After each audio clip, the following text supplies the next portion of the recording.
Hai Pak Yerik, saya Violin Rosana Berlana Sihoming.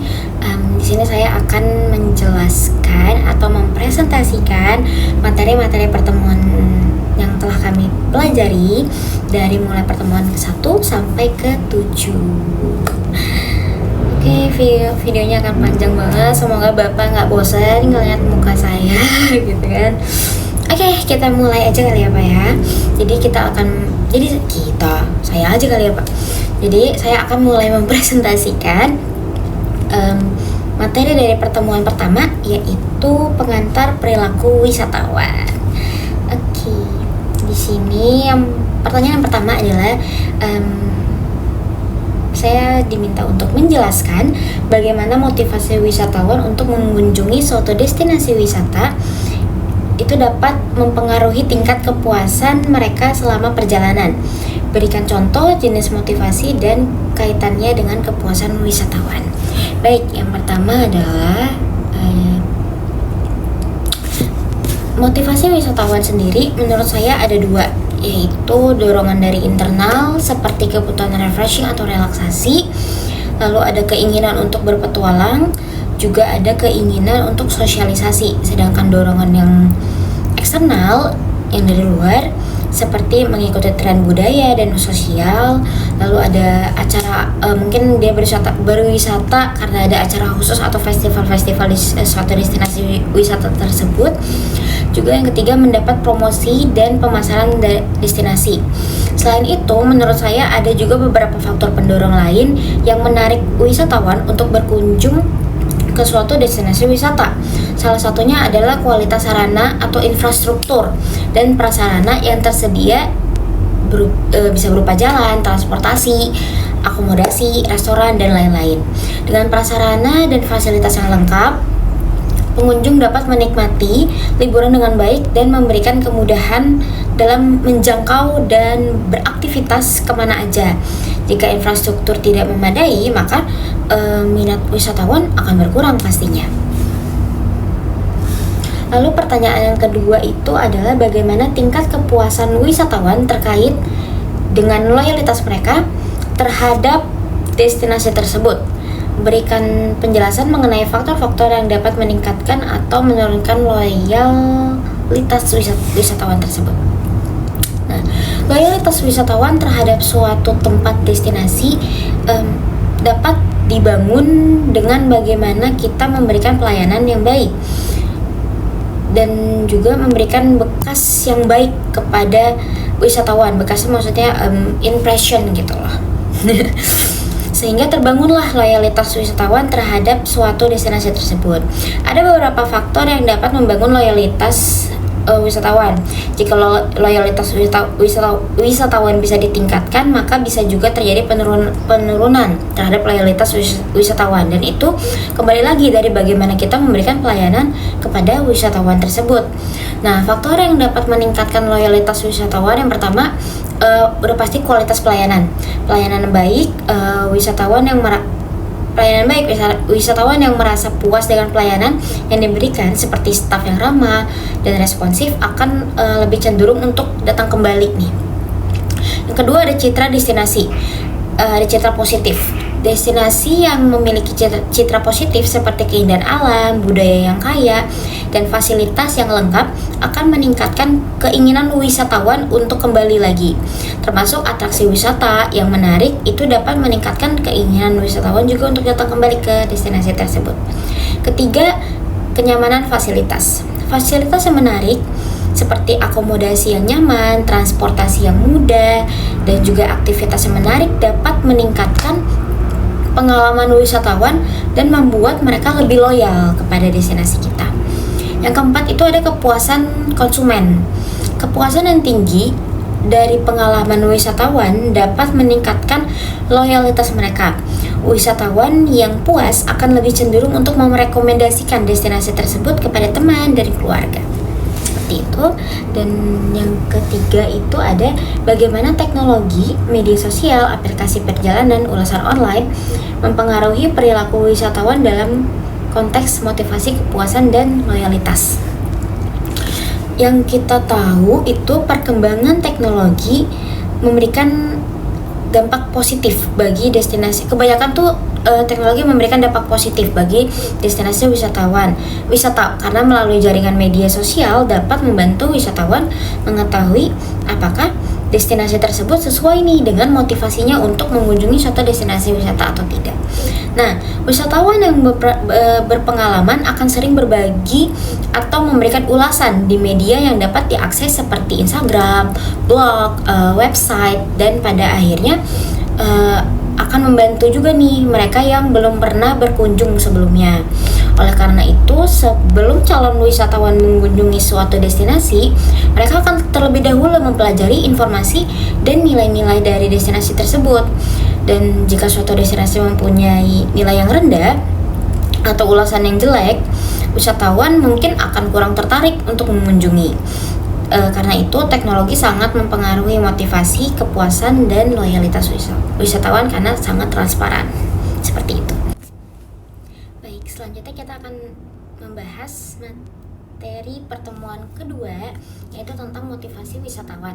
Nah, di sini situasinya adalah kita sebagai seorang manajer pemasaran di sebuah destinasi wisata terkenal, dan kita diminta untuk merancang strategi pemasaran yang efektif dengan mempertimbangkan segmentasi pasar berdasarkan motivasi wisatawan, persepsi terhadap resiko, dan juga keamanan serta pengaruh teknologi dalam perilaku berwisata mereka. Oke, baik, yang pertama itu identifikasi dan jelaskan 3 segmen pasar wisatawan yang berbeda berdasarkan motivasi mereka untuk berwisata. Seperti kita tahu, segmentasi pasar wisatawan ada banyak dan juga dengan motivasi wisatawan yang juga berbeda-beda sesuai dengan segmentasi pasar yang juga.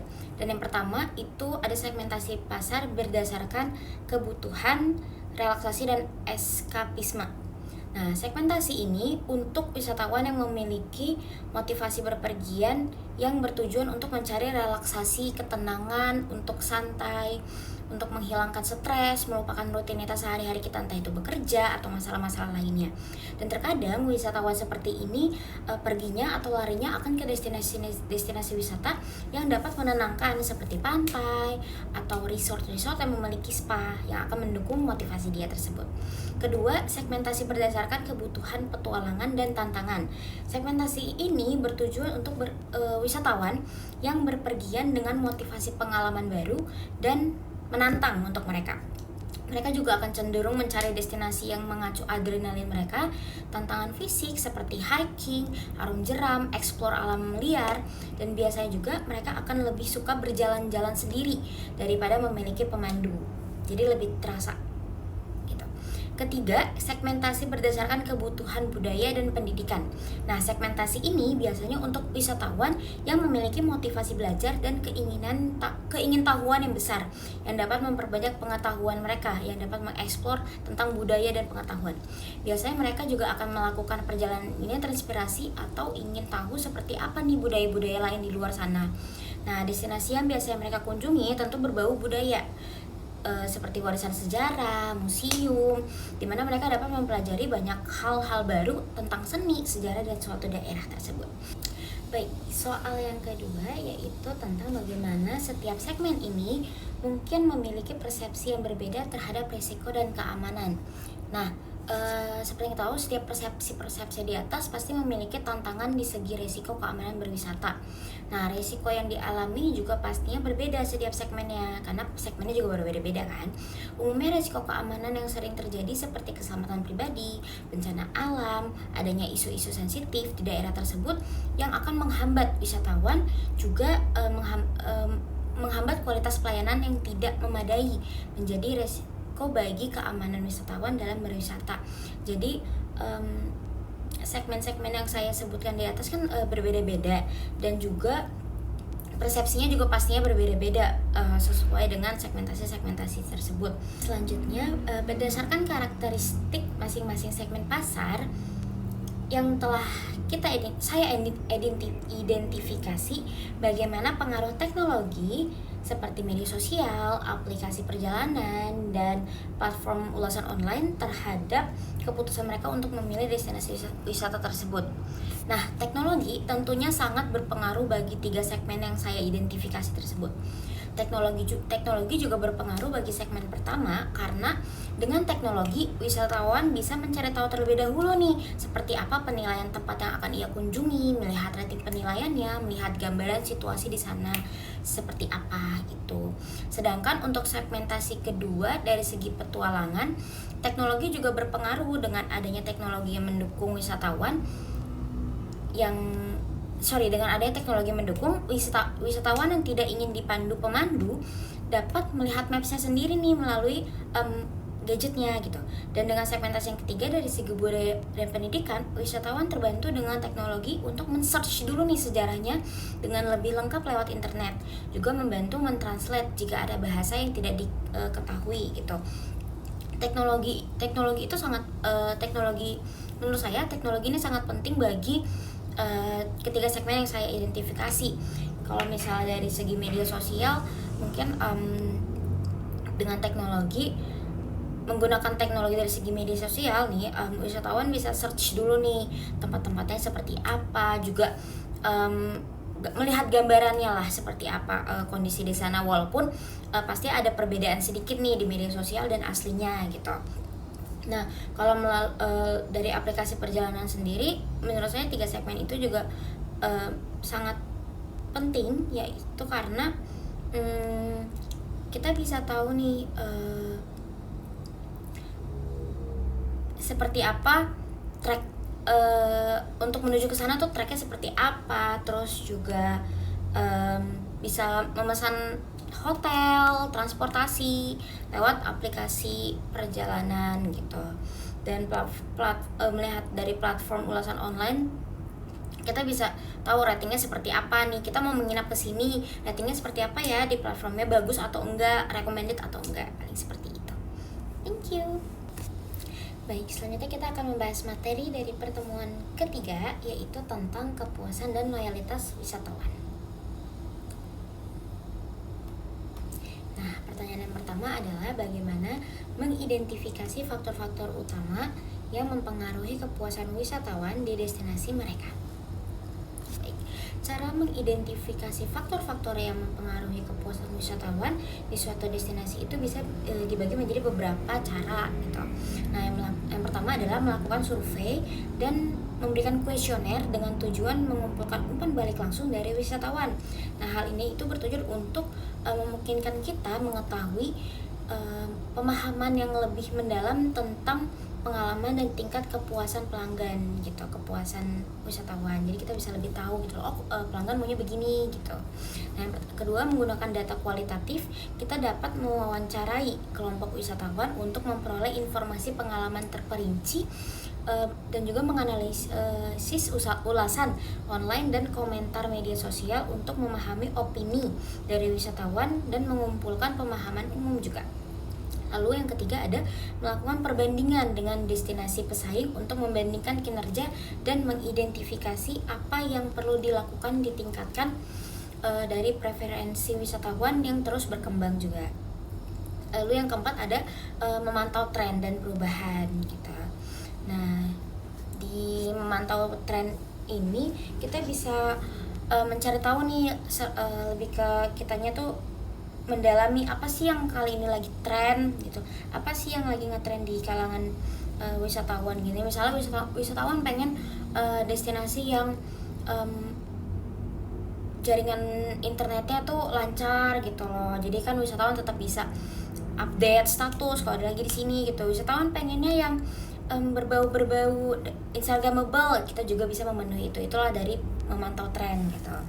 Lalu pertanyaan yang kedua adalah merancang dan menerapkan strategi yang efektif untuk meningkatkan kepuasan dan loyalitas wisatawan.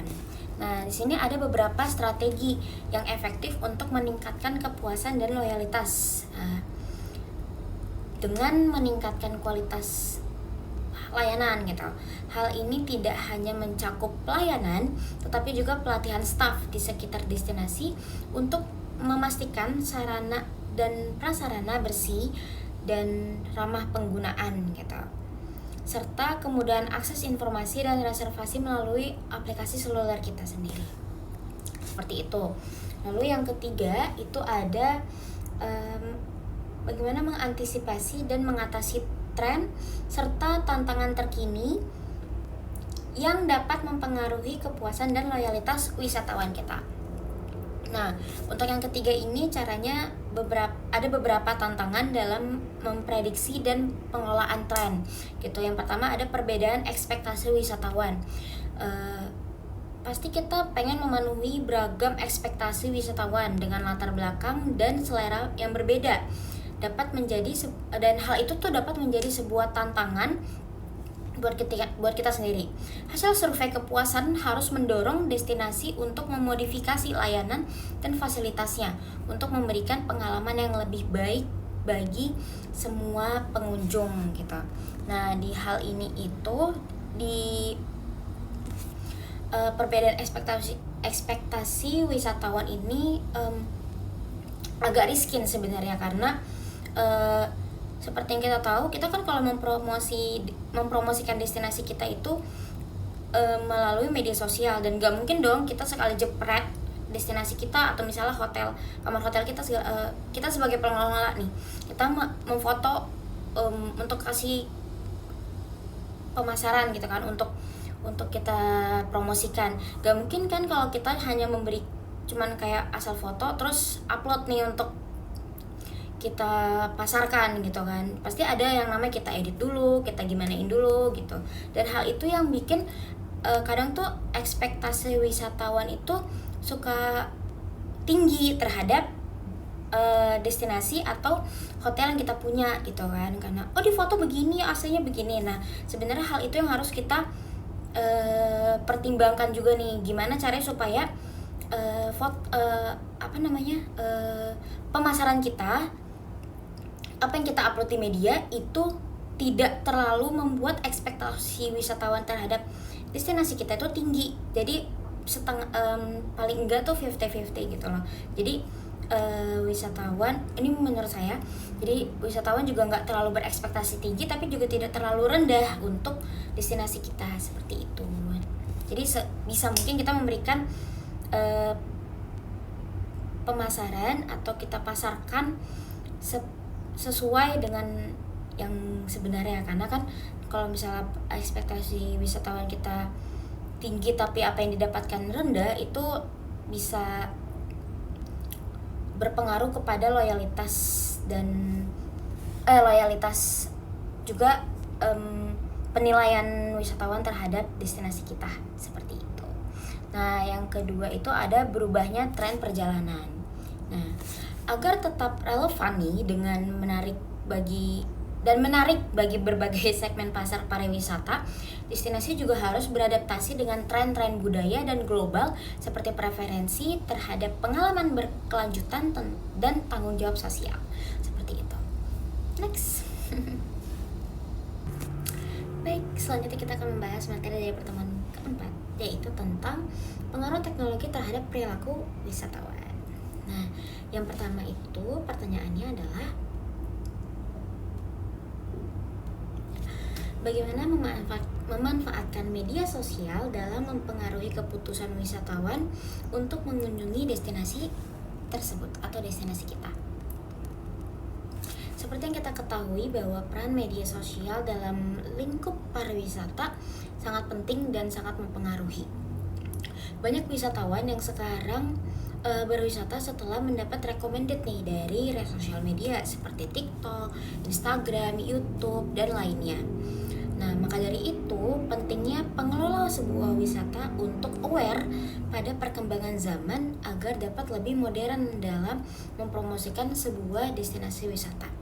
Nah, berikut ada beberapa cara dan strategi yang dapat kita terapkan atau kita manfaatkan. Yang pertama, menggunakan platform media sosial yang tepat. Dalam menggunakan platform media sosial yang tepat ini, gunakan berbagai platform media sosial yang modern nih dan tepat seperti Instagram, TikTok, dan YouTube untuk mencapai target audiens yang lebih luas gitu.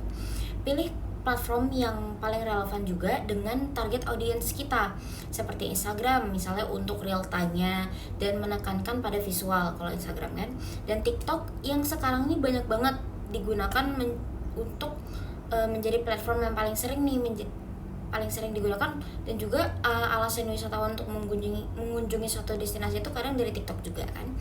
Yang kedua itu rutin membuat konten terkini. Membuat konten secara teratur dengan menggunakan tren terkini dapat menjaga dan menarik minat audiens kita. Dan juga konten harus relevan dengan pengalaman wisatawan dan memberikan informasi yang bermanfaat tentang destinasi yang kita kelola. Seperti itu. Yang ketiga ada bekerja sama dengan influencer dan blogger. Bekerja sama dengan influencer dan blogger yang memiliki jangkauan luas untuk dapat mempromosikan produk dan layanan wisata ke audiens yang lebih luas juga gitu. Jadi kalau bisa cari blogger influencer memang sangat terkenal gitu.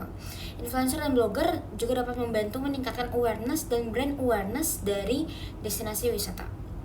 Yang keempat ada bekerja sama dengan online travel agent.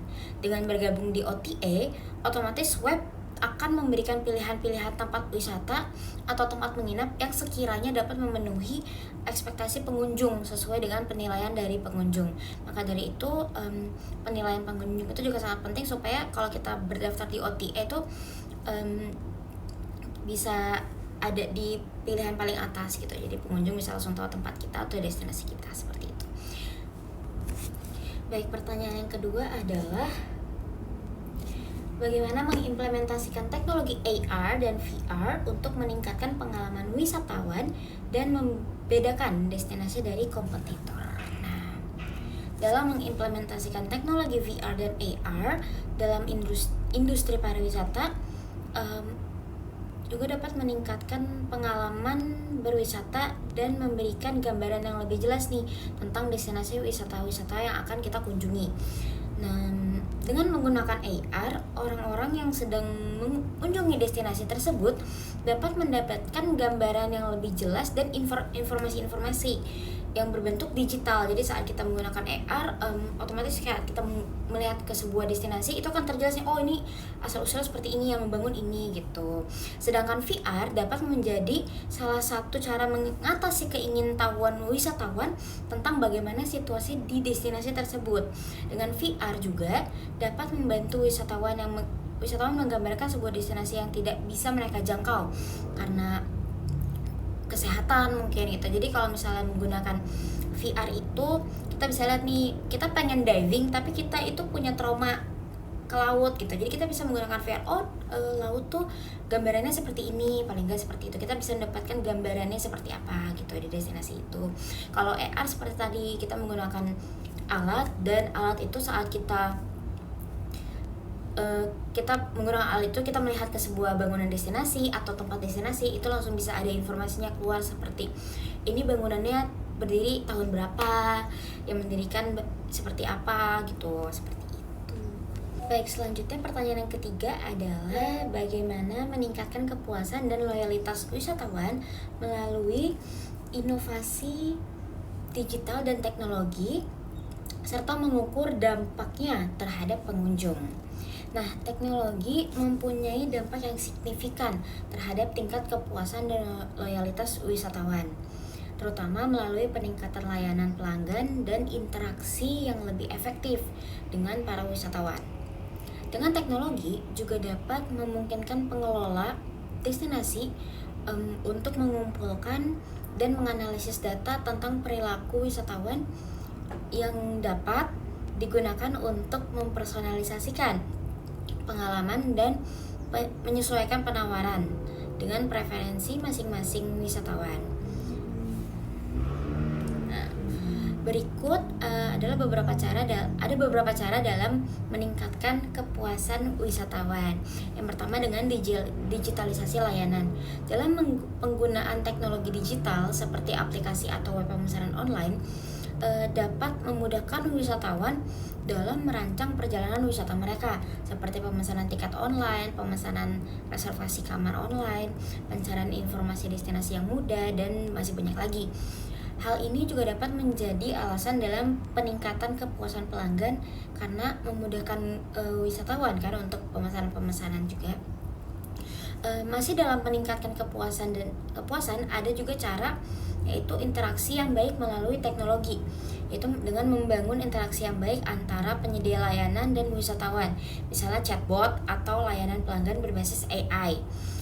Ini layanan ini tuh bisa dapat membantu kita menjawab pertanyaan dan masalah pengunjung dengan cepat pastinya, sehingga meningkatkan kepuasan pelanggan secara keseluruhan karena masalahnya bisa ditanggapi dengan cepat melalui chatbot atau AI. Nah, berikut juga adalah beberapa cara meningkatkan loyalitas wisatawan, yaitu pertama memberikan promo dan diskon melalui web. Beberapa destinasi wisata sudah menerapkan hal ini, yaitu memberikan promo yang hanya dapat dipakai atau diakses jika melakukan pembelian melalui web tersebut. Dengan memberikan promo atau potongan harga dapat meningkatkan loyalitas wisatawan untuk dapat berkunjung kembali. Kenapa saya bilang beberapa itu udah menerapkan? Karena saya mengetahui kalau misalnya kita kadang membeli tiket online ke suatu destinasi atau pemesanan reservasi kamar melalui web online, itu pasti ada potongan-potongan harganya sendiri yang disediakan dari si web itu sendiri, seperti itu. Makanya lebih mudah dan bisa meningkatkan penilaian pelanggan ke wisatawan, penilaian pelanggan ke destinasi kita dengan memberikan promo atau diskon melalui web seperti itu. Lalu yang terakhir itu cara dalam mengukur dampak terhadap pengunjung. Dalam hal ini, pengelola destinasi wisata harus menggunakan teknologi dengan baik dalam hal promosi gitu. Misalnya kita bisa buat konten promosi yang sesuai dan tidak meningkatkan dengan drastis ekspektasi pengunjung. Karena jika dari awal pengunjung udah berekspektasi tinggi pada promosi tersebut dan ternyata nggak sesuai sama apa yang mereka lihat, otomatis tingkat kepuasan dan loyalitas pengunjung akan terpengaruh juga, karena apa yang kita promosikan dan apa yang wisatawan dapat itu tidak sesuai, tidak pas, seperti itu. Baik, terima kasih. Baik, sekarang kita akan membahas materi dari pertemuan kelima, yaitu tentang etika dan perilaku wisatawan. Pertanyaan yang pertama itu adalah bagaimana destinasi wisata ini dapat mengedukasi dan mendorong wisatawan untuk bertindak secara bertanggung jawab dan etis selama kunjungan mereka di tempat wisata tersebut. Nah, berbicara mengenai destinasi wisata budaya dan alam yang sensitif terhadap perubahan seiring berjalannya waktu, jumlah wisatawan juga meningkat sebanyak sejumlah orang. Tentu saja hal ini tuh berdampak besar nih buat terhadap kebersihan, keunikan, dan kelestarian destinasi tersebut, juga norma-norma di destinasi tersebut. Nah, bisa dibayangkan nih kalau misalnya bagaimana wisatawan berkumpul di suatu tempat, berkerumun, dan menimbulkan kerusakan di destinasi tersebut, kan itu nggak baik gitu. Oleh karena itu, untuk mencegah hal tersebut, pengelola destinasi wisata dapat menetapkan aturan-aturan dan ketentuan yang tegas serta memberikan sanksi juga terhadap pelanggaran jika dibuat. Nah, kami juga bisa melakukan aktivitas yang berkaitan dengan pariwisata berkelanjutan, seperti mengajak langsung wisatawan untuk menanam pohon, membuat dan memelihara benda-benda yang digunakan di sekitar destinasi, serta melakukan berbagai aktivitas yang mendukung keberlanjutan dan keindahan hal-hal seperti misalnya nanam pohon nanam mangrove, nah seperti itu. Nah, itu kan juga akan berdampak baik kepada alam juga kan. Nah, dengan demikian mereka akan merasakan pentingnya menjaga destinasi dan akan selalu hati-hati nih kalau ke tempat destinasi, juga selalu menjaga keindahan dari destinasi tersebut, seperti itu. Nah, yang kedua itu langkah-langkah apa yang dapat diambil oleh destinasi untuk mempromosikan praktik pariwisata berkelanjutan. Nah, untuk mempromosikan praktik pariwisata berkelanjutan yang sangat sensitif ini terhadap kerusakan lingkungan, destinasi perlu mengambil beberapa langkah yang tegas juga nih. Seperti yang pertama itu ada pengembangan produk baru. Nah, dalam pengembangan produk wisata baru ini tuh bisa kita seperti misal produk wisata kita tuh pantai. Nah, kita kembangkan juga nih pantainya kita mau ada tambahin apa, mau ada atraksi apa yang bisa kita tambahin di pantai itu. Jadi wisatawan datang nggak cuma sekedar untuk ke pantai, untuk lihat sunset, nggak gitu doang gitu. Yang kedua itu ada kebijakan dan regulasi, seperti tadi yang udah aku bahas. Supaya bisa menjaga suatu destinasi juga, kita perlu menetapkan kebijakan dan regulasi-regulasi yang tegas supaya tetap menjaga destinasi tersebut, seperti itu. Nah, yang ketiga itu ada promosi dan pemasaran. Nah, kita juga harus bisa mempromosikan, memasarkan destinasi kita ke orang-orang luar supaya luas nih jangkauannya juga. Karena juga kita harus pasarkan sesuai dengan ya apa yang sebenarnya ada di destinasi kita, jangan dilebih-lebihkan, jangan dikurang-kurangin. Itu juga yang keempat itu, yang terakhir ada kolaborasi dengan warga setempat. Kita bisa memanfaatkan warga setempat untuk lebih bisa, karena kan warga setempat pasti lebih tahu dong destinasinya destinasi di tempat itu seperti apa, norma-norma tempat itu seperti apa. Jadi warga setempat bisa membantu menjelaskan juga nih ke wisatawan untuk di sini begini loh. Jadi tour guide-nya juga, dan kita juga bisa kasih edukasi juga ke warga setempat untuk jadi seperti tour guider. Terus habis itu kan bisa membantu ekonomi warga setempat juga, seperti itu.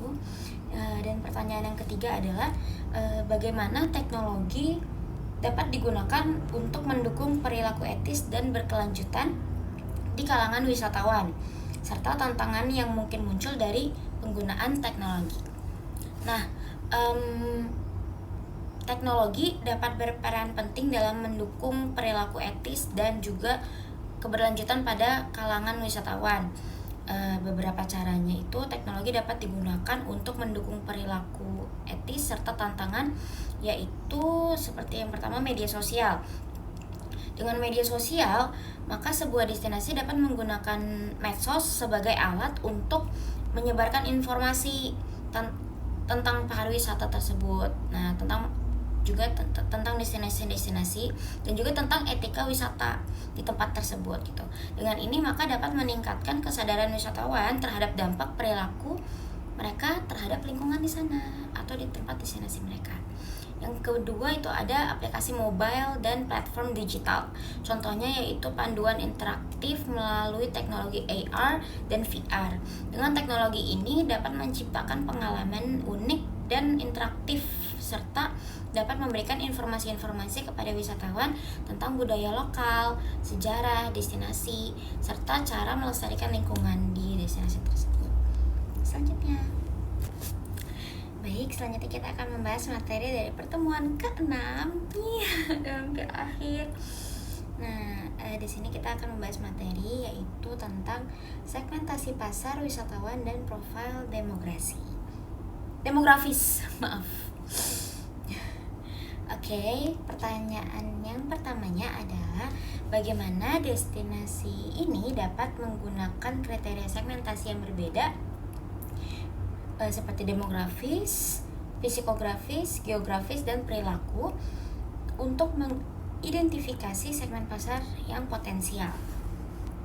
Nah, seperti yang udah kita tahu bahwa dengan menggunakan kriteria segmentasi pasar yang berbeda-beda dapat memungkinkan untuk meningkatkan kunjungan wisatawan terhadap suatu destinasi.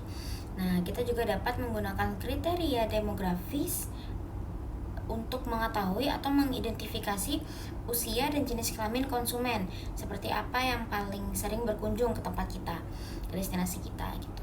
Bisa juga dapat menggunakan analisis psikografis untuk mengidentifikasi gaya hidup dan hobi konsumen serta menawarkan aktivitas yang relevan kepada mereka. Nah, selain itu, destinasi wisata dapat menggunakan analisis geografis untuk menyesuaikan fasilitas dan layanan dengan lokasi dan iklim lokal setempat. Terakhir, analisis perilaku membantu destinasi memahami kebiasaan pembelian konsumen dan menawarkan promosi yang efektif. Nah, di sini saya akan menjelaskan beberapa contohnya.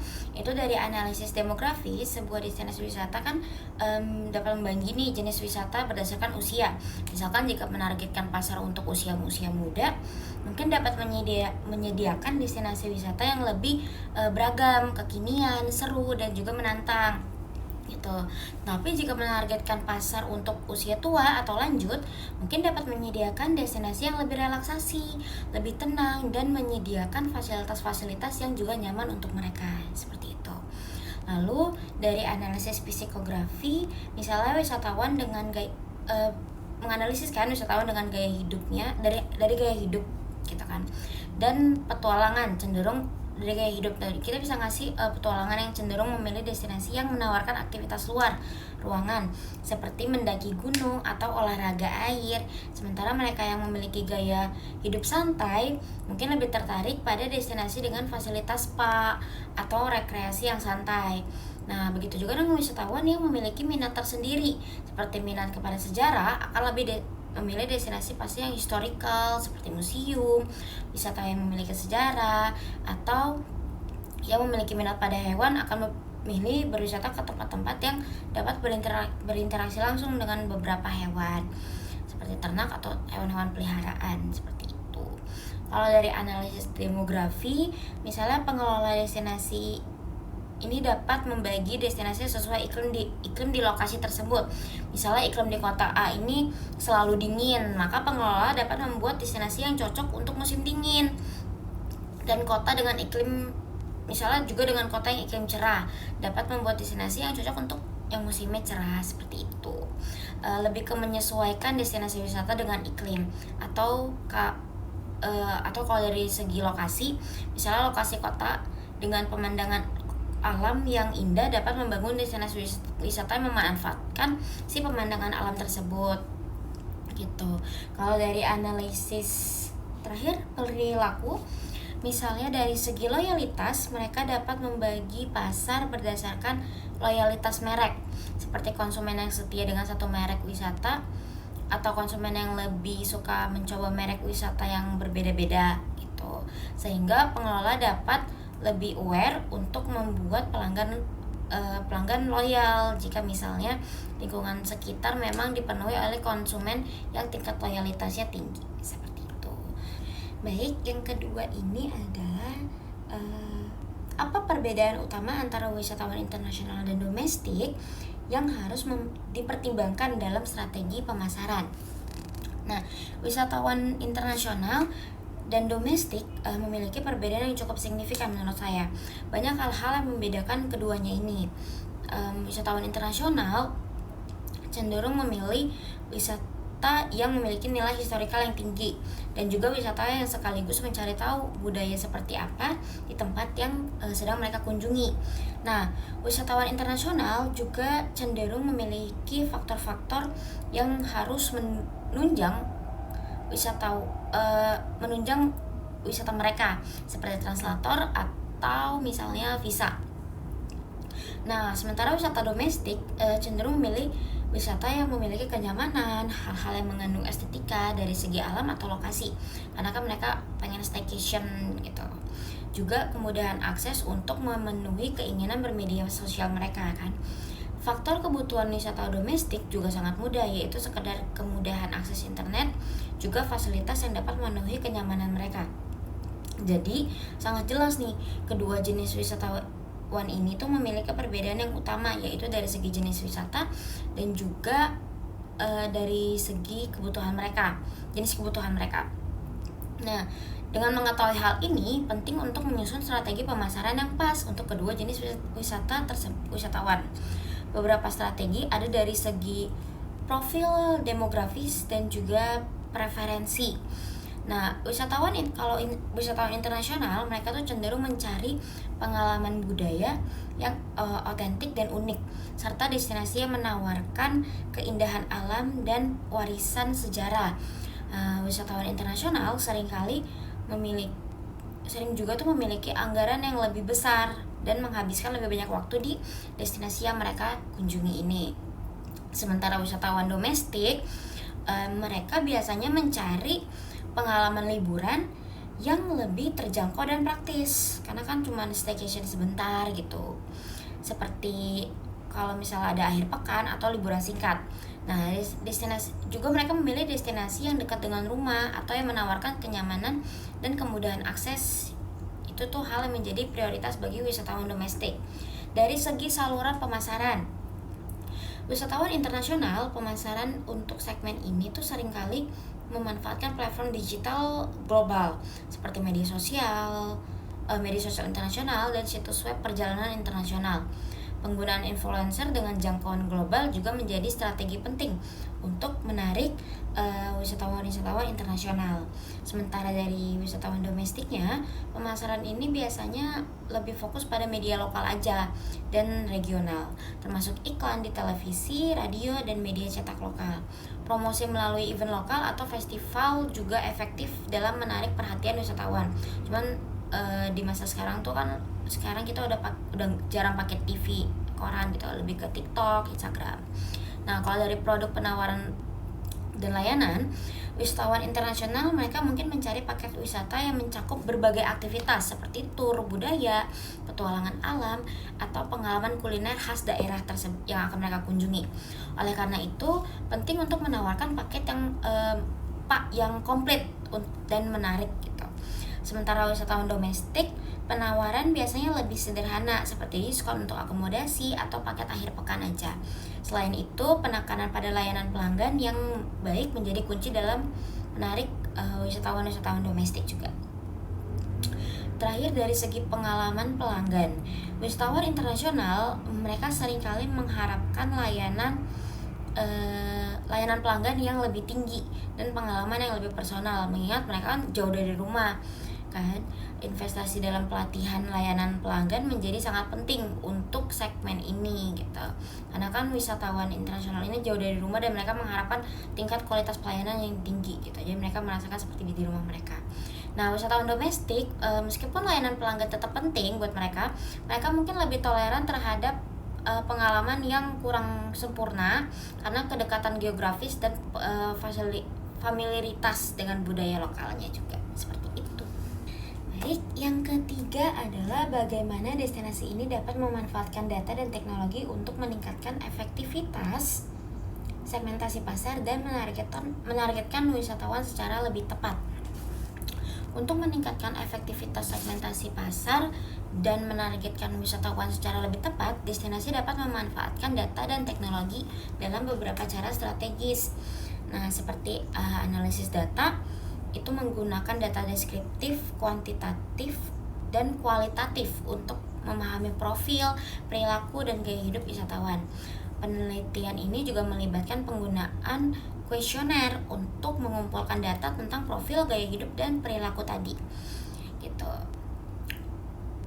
Juga dari caranya itu teknologi analisis yang digunakan termasuk program SPSS dan Microsoft Excel untuk pengelolaan data dan menunjukkan perbedaan dalam profil, perilaku, dan gaya hidup dari masing-masing wisatawan. Segmentasi pasar didasarkan pada variabel demografi, geografi, psikografi, dan perilaku untuk membagi pasar wisatawan. Juga ada dengan cara aplikasi dan platform digital, yaitu dengan mengembangkan aplikasi mobile yang menyediakan informasi tentang atraksi, penawaran khusus, dan peta interaktif. Aplikasi ini bisa membantu dalam mengumpulkan data penggunaan dan feedback dari pengunjung, sehingga destinasi bisa terus meningkatkan kualitas layanan mereka. Seperti itu. Selanjutnya, baik, kita sudah masuk di pembahasan materi pertemuan terakhir, yaitu pertemuan 7. Di sini kita akan bahas materi tentang perilaku pasca wisata, kepuasan, loyalitas, dan keluhan wisatawan. Nah, di sini pertanyaan yang pertama itu adalah faktor-faktor apa saja yang menyebabkan kesenjangan antara kepuasan pelanggan dan loyalitas wisatawan di hotel. Seperti yang kita ketahui, kepuasan wisatawan itu diukur berdasarkan kesesuaian antara harapan dan pengalaman nyata. Sedangkan loyalitas wisatawan terbentuk dari pengalaman positif dan tingkat kepuasan yang tinggi. Kesenjangan antara kepuasan pelanggan dan loyalitas ini bisa terjadi karena beberapa faktor, yaitu yang pertama, persepsi nilai. Meskipun tamu merasa puas dengan layanan yang diberikan, mereka mungkin tidak mendapat atau tidak memiliki ikatan emosional yang cukup nih untuk kembali atau merekomendasikan hotel tersebut kepada yang lain gitu. Lalu yang kedua itu dari kualitas pelayanan pastinya. Kualitas pelayanan ini mungkin mereka tidak konsisten dapat menyebabkan ketidakpuasan jangka panjang meskipun pengalaman awalnya positif gitu. Baik, pertanyaan yang kedua adalah strategi apa saja yang dapat diterapkan oleh manajemen hotel agar lebih efektif mengelola keluhan wisatawan dan memperbaiki pengalaman pasca wisata mereka. Manajemen hotel dapat menerapkan beberapa strategi nih untuk lebih efektif mengelola keluhan wisatawan dan memperbaiki pengalaman pasca wisata mereka gitu.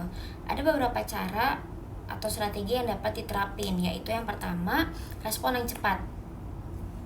Respon yang cepat ini adalah langkah awal yang paling penting untuk menunjukkan komitmen kita sebagai staff atau pengelola dalam menyelesaikan masalah wisatawan yang dapat mengurangi rasa frustasi atau ketidakpuasan dan mencegah ketidakpuasan itu untuk lebih lanjut gitu. Yang kedua, sikap empati.